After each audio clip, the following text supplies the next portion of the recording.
त्यामुळे आपण पाहतोय सध्या अजित पवारांचं पार्थिव रुग्णालयातून काटेवाडीमध्ये जात आहे.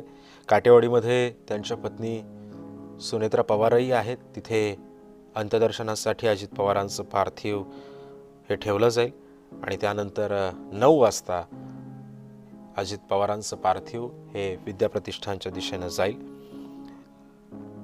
देशाचे पंतप्रधान नरेंद्र मोदी, केंद्रीय गृहमंत्री अमित शहा हे सुद्धा बारामतीमध्ये येत आहेत. भाजपचे अध्यक्ष नितीन नबीन सुद्धा बारामतीमध्ये येत आहेत. काल अतिशय वेदनादायी, संपूर्ण महाराष्ट्राला सुन्न करणारी बातमी घडली. ती म्हणजे राज्याचे उपमुख्यमंत्री अजित पवार यांचं विमान अपघातामध्ये निधन झालं. बारामती विमानतळावर लँडिंग दरम्यान सकाळी 8:45च्या सुमारास हा अपघात झाला आणि त्यातच त्यांची प्राणज्योत मालवली. हे आपण लाईव्ह दृश्य पाहतोय. अजित पवारांचं पार्थिव हे रुग्णालयामध्ये निघून काटेवाडीच्या दिशेनं निघालेलं आहे.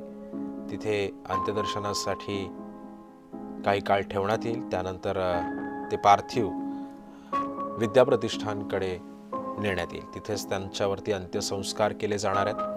पोलिसांचा मोठा फौजफाटा इकडे तैनात करण्यात आलेला आहे. सोबतच कार्यकर्ते, पदाधिकारी, राष्ट्रवादी काँग्रेस पक्षाचे सर्वच्या सर्व आमदार, खासदार आणि नेते मंडळी हे सर्वच्या सर्व जण बारामतीमध्ये आलेले आहेत. अजित पवारांचं पार्थिव थोड्याच वेळात काटेवाडीमध्ये पोहोचतंय. हे आपण दृश्य पाहतोय काटेवाडीमधली.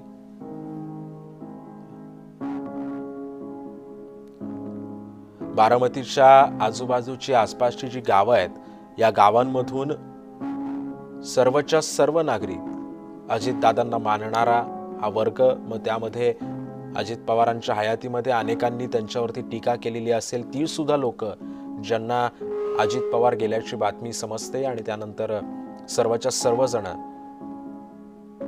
हे बारामतीमध्ये येऊ लागलेले आहेत. बारामतीमध्ये गर्दी झालेली आहे. कार्यकर्ते सर्वच्या सर्व हे बारामतीमध्ये आलेले आहेत.